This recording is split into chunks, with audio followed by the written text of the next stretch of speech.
새벽 3시 화장실 다녀온 후 다시 잠들지 못해 아침까지 뒤척인 경험 있으신가요? 한번 깨면 그대로 아침인 분들을 위한 이야기입니다. 오늘은 새벽에 깼을 때 당황하지 않고 다시 편안하게 잠들 수 있는 5단계 루틴을 소개해 드립니다. 복잡하지 않고 침대에서 바로 실천할 수 있는 방법입니다. 한번 깨면 그대로 아침이에요. 경자 씨는 매일 밤 같은 패턴을 겪고 있었습니다. 저녁 10시쯤 잠들면 처음에는 괜찮았습니다. 하지만 새벽 2, 3시쯤 되면 어김없이 눈이 떠졌습니다. 화장실을 다녀오고 다시 침대에 누우면 이제부터가 고통의 시작이었습니다. 눈을 감아도 잠이 오지 않았습니다. 시계를 보면 3시 10분, 다시 보면 3시 30분, 또 보면 4시. 시간은 느리게 가는데 잠은 오지 않았습니다. 이러다 아침 되겠네 하는 생각이 들면서 불안해졌습니다. 불안할수록 잠은 더 달아났습니다. 결국 아침 6시쯤 되어서야 다시 잠들었는데 7시에 알람이 울렸습니다. 겨우 1시간 잔 것입니다. 몸은 천근만근이었고 머리는 멍했습니다. 하루 종일 피곤했고 오후가 되면 졸음이 쏟아졌습니다. 하지만 그날 밤에도 똑같은 패턴이 반복되었습니다. 또 다른 분도 계셨습니다. 석환 씨는 밤중에 여러 번 깼습니다. 처음에는 12시쯤, 그 다음은 새벽 2시, 또 4시. 한 번 깰 때마다 다시 잠드는데 1시간 가까이 걸렸습니다. 잠을 자는 건지 깨어 있는 건지 구분이 안 될 정도였습니다. 석환 씨는 깰 때마다 시계를 확인했습니다.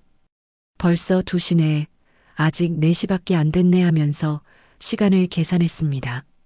지금 자면 3시간은 잘 수 있겠네. 이제 2시간밖에 못 자네. 이런 생각들이 머릿속을 채웠습니다. 그럴수록 긴장되고 잠은 더 오지 않았습니다. 아침에 일어나면 전혀 쉬지 못한 것 같았습니다. 자다 깬 횟수를 세어보면 서너 번은 되었습니다. 깊이 잔 것 같은 느낌이 전혀 없었습니다. 낮에는 피곤하면서도 불안했습니다. 오늘 밤에도 또 깰까 하는 걱정이 앞섰습니다. 미숙 씨의 경우는 조금 달랐습니다. 그녀는 새벽에 한 번만 깼지만 그 후로는 절대 다시 잠들지 못했습니다. 새벽 4시쯤 화장실을 다녀오면 그 후로는 눈이 말똥말똥해졌습니다. 침대에 누워서 여러 가지 생각을 했습니다. 오늘 할 일 걱정거리, 과거의 일들. 생각이 꼬리에 꼬리를 물었습니다. 가만히 누워있으면 답답했습니다.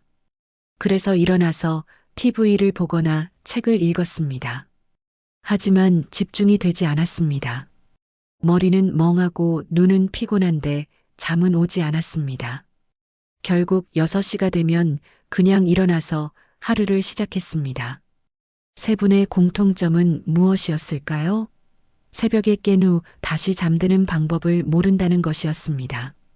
당황하고 불안해하고 애쓰면 애쓸수록 잠은 더 멀어졌습니다.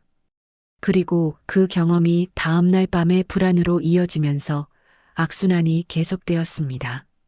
한수면 전문가는 이렇게 설명합니다. 밤중에 깨는 것 자체는 비정상이 아니라고 합니다. 사람은 수면 주기를 따라 밤에 여러 번 잠에서 깰 수 있습니다. 대부분은 깬 것조차 인식하지 못하고 바로 다시 잠들지만 어떤 경우에는 완전히 깨어나면서 다시 잠들기 어려워집니다.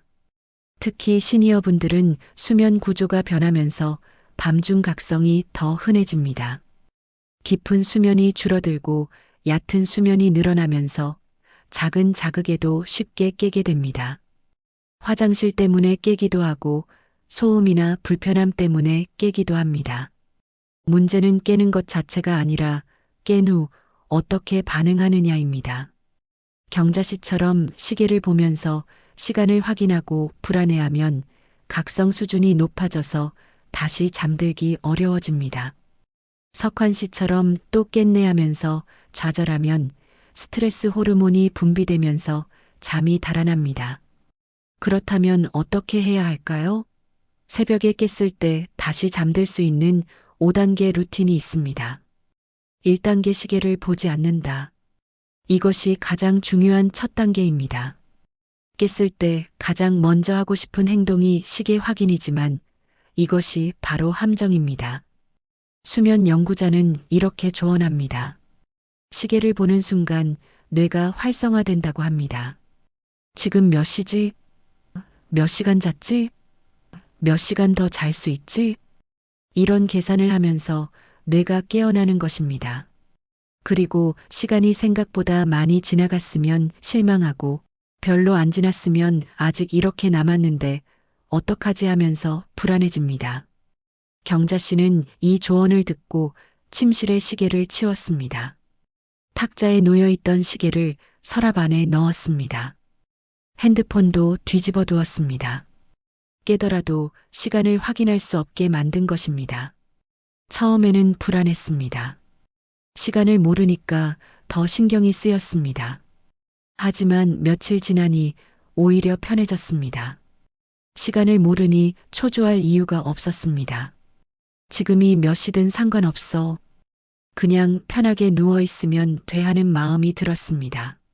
석환 씨도 같은 방법을 시도했습니다. 시계를 확인하는 습관이 강해서 처음에는 힘들었습니다. 깰 때마다 자동으로 손이 핸드폰으로 갔습니다. 하지만 참고 확인하지 않았습니다. 시간을 모르니 또 깼네 하는 좌절감이 덜했습니다. 2단계 깊고 느린 호흡을 한다. 두 번째 단계는 의식적으로 호흡을 조절하는 것입니다. 한 호흡 전문가는 이렇게 설명합니다. 밤중에 깨면 호흡이 빨라지고 얕아진다고 합니다. 각성 상태가 되면서 교감신경이 활성화되기 때문입니다. 이때 의도적으로 호흡을 깊고 느리게 바꾸면 부교감 신경이 활성화되면서 다시 이완 모드로 돌아갈 수 있습니다. 경자 씨는 간단한 호흡법을 배웠습니다. 코로 천천히 숨을 들이마시고 입으로 길게 내쉬는 것입니다. 들숨보다 날숨을 더 길게 하는 것이 핵심이었습니다. 마음속으로 숫자를 세면서 했습니다. 넷을 세며 들이쉬고 6이나 8을 세며 내쉬었습니다. 처음에는 호흡에 집중하기가 어려웠습니다. 생각들이 자꾸 끼어들었습니다. 이게 효과가 있을까? 시간이 얼마나 지났을까? 같은 생각들이었습니다. 하지만 다시 호흡으로 주의를 돌렸습니다. 숫자를 세는 것에만 집중했습니다. 몇 번 반복하니 몸이 이완되는 것이 느껴졌습니다. 어깨에 들어가 있던 힘이 빠지고 턱의 긴장도 풀렸습니다. 무엇보다 마음이 차분해졌습니다. 불안하고 조급했던 마음이 가라앉으면서 괜찮아, 천천히 호흡하면 돼 하는 안정감이 생겼습니다. 미숙 씨는 조금 다른 방식의 호흡법을 사용했습니다. 배로 호흡하는 복식 호흡이었습니다. 손을 배 위에 올려놓고 숨을 들이쉴 때 배가 부풀어 오르는 것을 느꼈습니다. 숨을 내쉴 때는 배가 들어가는 것을 느꼈습니다. 이렇게 배의 움직임에 집중하니 생각이 멈췄습니다. 복잡했던 머릿속이 조용해졌습니다. 호흡의 리듬이 일정해지면서 몸도 그 리듬을 따라갔습니다. 긴장이 풀리고 이완되면서 졸음이 살짝 돌아오는 것 같았습니다. 3단계 몸의 긴장을 점검하고 풀어준다. 세 번째 단계는 몸의 긴장을 확인하고 이완하는 것입니다. 한 물리치료사는 이렇게 설명합니다. 밤중에 깨면 무의식적으로 몸에 힘이 들어간다고 합니다. 다시 잠들어야 한다는 압박감 때문에 오히려 긴장하게 되는 것입니다. 이 긴장을 풀지 않으면 잠들기 어렵습니다. 석환 씨는 발끝부터 시작해서 머리까지 몸을 스캔하는 방법을 배웠습니다. 발가락에 주의를 기울이면서 긴장이 있는지 확인했습니다. 있다면 의식적으로 힘을 빼고 이완시켰습니다. 발목, 종아리, 무릎, 허벅지 순서로 올라가면서 같은 과정을 반복했습니다. 엉덩이, 배, 가슴 등으로 이어졌습니다. 각 부위에 잠시 주의를 머물면서 긴장을 풀었습니다. 특히 어깨와 목에 힘이 많이 들어가 있다는 것을 발견했습니다. 의식적으로 어깨를 아래로 내리고 목에 힘을 뺐습니다. 턱과 얼굴 근육도 확인했습니다. 이를 악물고 있었다는 것을 알았습니다. 턱에 힘을 빼고 혀를 입천장에서 내렸습니다. 눈 주변 근육도 부드럽게 풀었습니다. 이마의 주름도 펴졌습니다. 전신을 스캔하고 나니 몸이 침대에 가라앉는 것 같았습니다. 중력에 몸을 맡기는 느낌이었습니다. 긴장이 풀리니 피로가 느껴졌습니다. 그리고 그 피로가 잠으로 이어질 수 있는 다리 역할을 했습니다. 경자 씨는 조금 더 적극적인 방법을 사용했습니다. 각 부위에 잠시 힘을 주었다가 푸는 것입니다. 발에 힘을 주고 몇 초간 유지했다가 확 풀었습니다. 긴장과 이완의 대비를 느끼면서 이완의 느낌을 더 강하게 체험했습니다. 다리, 엉덩이, 배, 팔, 어깨, 목, 얼굴 순서로 진행했습니다. 전신을 한 번 다 하고 나니 몸이 완전히 다른 상태가 되었습니다. 깨어있을 때의 긴장된 몸이 아니라 잠들 준비가 된 이완된 몸이었습니다. 4단계 생각을 붙잡지 않고 흘려보낸다. 네 번째 단계는 정신적 이완입니다. 몸이 이완되어도 머리가 복잡하면 잠들 수 없습니다. 한명상 지도자는 이렇게 조언합니다. 생각을 없애려고 애쓰는 것은 역효과라고 합니다. 생각하지 말아야지 하는 순간 더 많은 생각이 일어납니다. 대신 생각을 관찰하는 태도를 가지라고 합니다. 생각이 일어나는 것을 그냥 바라보고 붙잡지 않고 흘려보내는 것입니다. 미숙 씨는 이 방법이 처음에는 이해가 안 되었습니다. 생각을 어떻게 흘려보내요? 생각은 자꾸 일어나는데요. 하지만 연습하면서 조금씩 이해가 되었습니다. 생각이 일어나면 아, 생각이 일어났구나 하고 알아차렸습니다. 그 생각을 따라가지 않았습니다. 꼬리에 꼬리를 물고 이어지게 두지 않았습니다. 그냥 생각이네 하고 인정하고 다시 호흡으로 주의를 돌렸습니다. 처음에는 계속 생각에 빠져들었습니다. 알아차리면 이미 한참 생각을 따라간 후였습니다. 하지만 괜찮았습니다. 알아차린 그 순간부터 다시 시작하면 되었습니다. 다시 호흡으로 돌아오고 몸의 감각으로 돌아왔습니다. 비유하자면 구름을 바라보는 것과 같았습니다. 생각은 하늘에 떠가는 구름입니다. 구름이 지나가는 것을 그냥 바라봅니다. 붙잡거나 쫓아가지 않습니다. 오면 오는 대로 가면 가는 대로 둡니다. 하늘은 그대로 있고 구름만 지나갑니다. 석환 씨는 생각에 이름을 붙이는 방법을 사용했습니다. 걱정하는 생각이 일어나면 걱정이네 하고 이름을 붙였습니다. 계획하는 생각이 일어나면 계획이네 했습니다.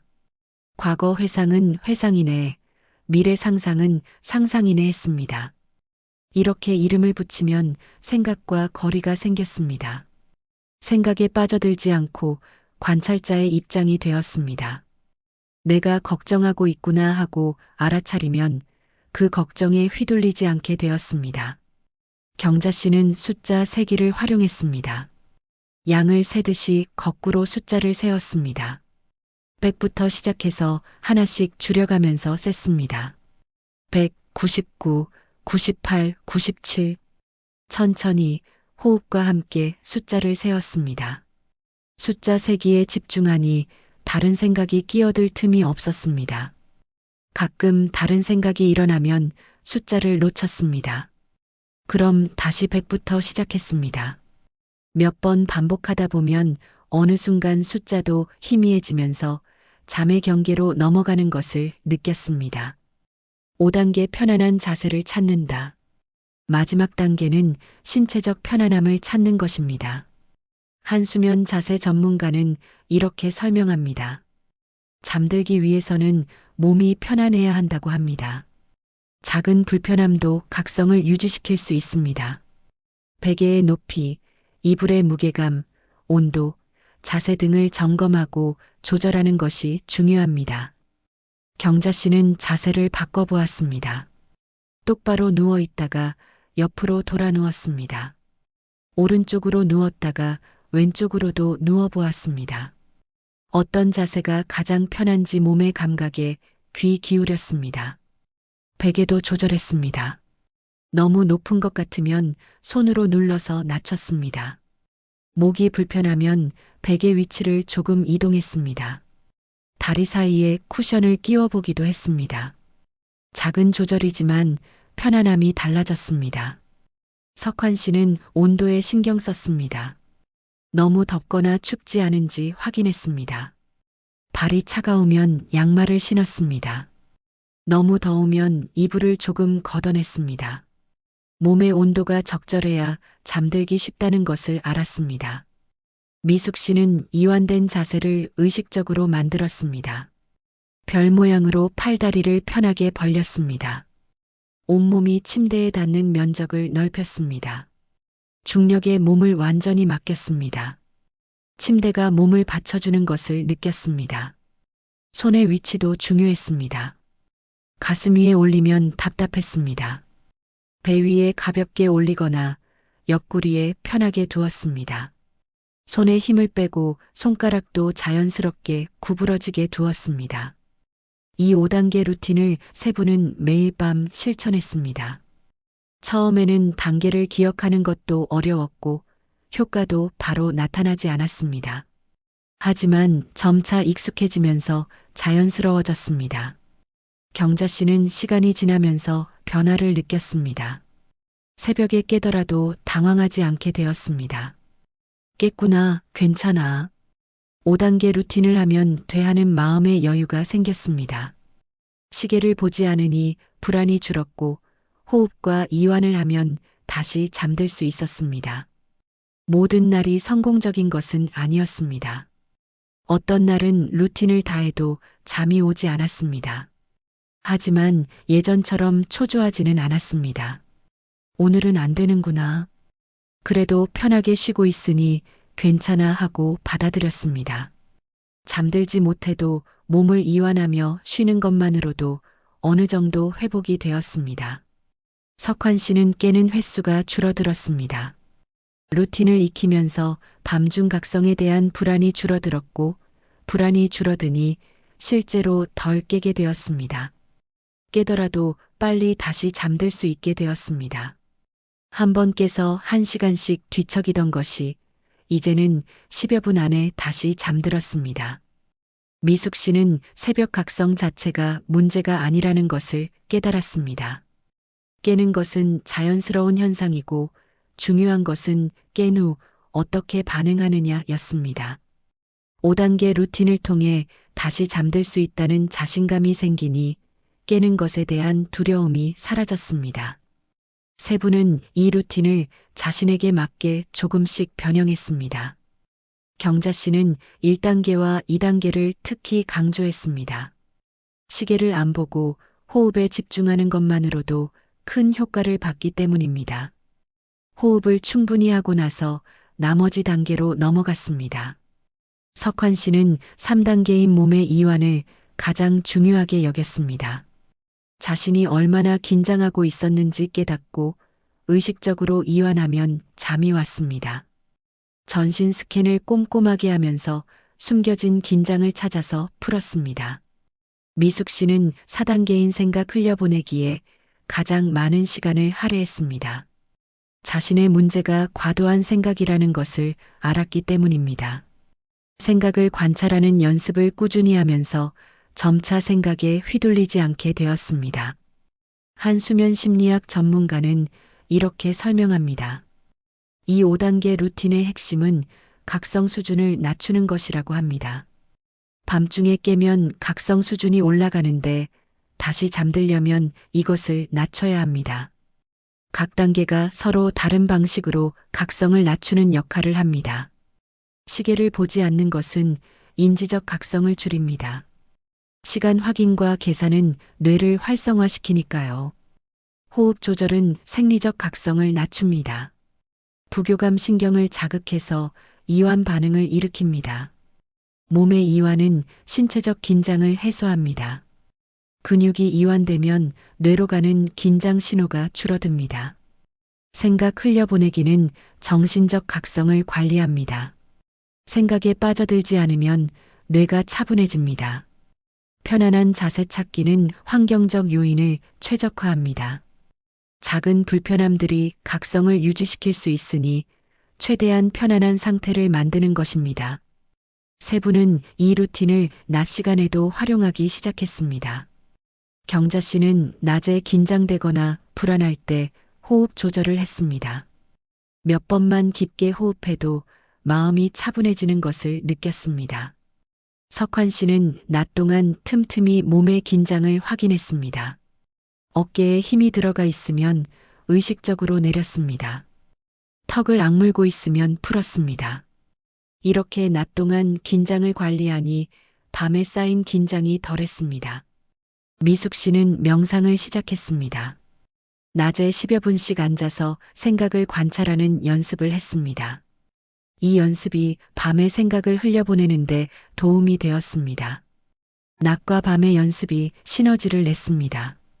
세 분의 전반적인 수면의 질이 좋아졌습니다. 새벽에 깨는 것에 대한 두려움이 사라지니 잠들 때의 불안도 줄었습니다. 깨도 괜찮아, 다시 잠들 수 있어 하는 마음으로 편안하게 잠자리에 들었습니다. 낮 시간의 삶도 달라졌습니다. 경자 씨는 활력이 생겼습니다. 잠을 잘 자니 낮에 피곤하지 않았고 하고 싶은 일들을 할 수 있었습니다. 친구들을 만나고 취미 활동을 하고 손주들과 놀아주는 것이 즐거웠습니다. 석환 씨는 불안이 줄었습니다. 수면에 대한 불안이 해소되니 다른 불안들도 관리하기 쉬워졌습니다. 건강 걱정이나 미래 걱정도 5단계 루틴에서 배운 기법들로 다룰 수 있었습니다. 미숙 씨는 현재에 더 집중하게 되었습니다. 생각을 흘려보내는 연습을 하면서 과거나 미래에 덜 사로잡히게 되었습니다. 지금 이 순간을 더 충실히 살게 되었고 삶의 만족도가 높아졌습니다. 세 분은 주변 사람들에게도 이 루틴을 알려주었습니다. 경자 씨는 같은 아파트에 사는 어르신들과 차를 마시면서 이야기했습니다. 나 요즘 새벽에 깨도 다시 잘 자. 5단계 루틴 하면 돼. 많은 분들이 관심을 보였습니다. 석환 씨는 경로당에서 작은 강좌를 열었습니다. 관심 있는 어르신들에게 5단계 루틴을 자세히 설명하고 함께 연습했습니다. 특히 호흡법과 근육 이완을 직접 해보면서 배웠습니다. 미숙 씨는 자식들에게도 가르쳐 주었습니다. 자식들도 스트레스로 잠을 못 잔다고 했는데 이 루틴이 도움이 되었다고 했습니다. 특히 생각 흘려보내기 기법이 업무 스트레스를 관리하는 데도 유용하다고 했습니다. 한 행동수면의학 전문가는 이렇게 조언합니다. 이 5단계 루틴은 수면 위생의 중요한 부분이라고 합니다. 밤중 각성 관리 능력이 생기면 수면에 대한 통제감이 높아집니다. 통제감이 있으면 불안이 줄어들고 불안이 줄면 실제로 수면도 좋아집니다. 또한 이 루틴은 약물 없이 자연스럽게 수면을 관리하는 방법이라고 합니다. 수면제에 의존하지 않고도 자신의 힘으로 잠을 조절할 수 있다는 자신감이 생깁니다. 장기적으로 더 건강한 접근법입니다. 물론 개인차가 있습니다. 어떤 분들은 빨리 효과를 보고 어떤 분들은 좀 더 시간이 필요합니다. 중요한 것은 꾸준히 연습하는 것입니다. 한두 번 시도하고 안 되네 하고 포기하지 말고 몇 주간 지속해 보는 것이 좋습니다. 또한 이 루틴이 모든 수면 문제를 해결하는 것은 아닙니다. 수면 무호흡증이나 하지 불안 증후군 같은 의학적 문제가 있다면 전문가의 도움이 필요합니다. 하지만 일반적인 밤중 각성과 재입면 어려움에는 매우 효과적인 방법입니다. 경자 씨는 이제 새벽 각성이 두렵지 않습니다. 깨도 괜찮아. 오히려 루틴을 연습할 기회야 하는 마음으로 받아들입니다. 각성을 적으로 보지 않고 자연스러운 현상으로 받아들이니 스트레스가 줄었습니다. 석환 씨는 깨는 횟수 자체가 줄었습니다. 밤중 각성에 대한 불안이 사라지니 실제로 더 깊이 자게 되었습니다. 가끔 깨더라도 빠르게 대응할 수 있으니 문제가 되지 않습니다. 미숙 씨는 수면뿐만 아니라 삶 전체가 평화로워졌습니다. 생각을 다루는 법을 배우면서 일상의 스트레스도 잘 관리할 수 있게 되었습니다. 5단계 루틴이 단순히 수면 기법이 아니라 삶의 기술이 되었습니다. 세 분의 이야기는 특별한 것이 아닙니다. 5단계 루틴을 통해 밤중 각성을 관리하고 수면이 개선된 많은 분들의 일반적인 경험입니다. 여러분도 충분히 같은 변화를 경험하실 수 있습니다. 오늘 밤 새벽에 깨면 한번 시도해 보세요. 시계를 보지 말고 깊게 호흡하고 몸을 이완하고 생각을 흘려보내고 편안한 자세를 찾으세요. 처음에는 어색할 수 있지만 연습하면 자연스러워집니다. 완벽하게 하려고 애쓰지 마세요. 모든 단계를 다 하지 못해도 괜찮습니다. 한두 단계만 해도 도움이 됩니다. 중요한 것은 당황하지 않고 편안한 마음으로 대응하는 것입니다. 편안한 밤, 깊은 잠, 상쾌한 아침. 이 모든 것이 5단계 루틴에서 시작될 수 있습니다. 새벽 각성을 두려워하지 마세요. 그것은 자연스러운 현상이고 여러분에게는 이제 그것을 다루는 도구가 있습니다. 오늘은 새벽에 깼을 때 다시 잠드는 5단계 루틴에 대해 알아보았습니다. 시계를 보지 않기, 깊은 호흡, 몸의 이완, 생각 흘려보내기, 편안한 자세 찾기. 이 5단계면 충분합니다. 밤중에 깨는 것은 문제가 아닙니다. 문제는 깬 후 어떻게 반응하느냐입니다. 이제 여러분에게는 효과적으로 대응할 수 있는 루틴이 있습니다. 오늘 밤부터 시도해 보세요. 이 영상이 도움이 되셨다면 구독과 좋아요 부탁드립니다. 여러분의 건강하고 행복한 노후를 응원합니다. 감사합니다.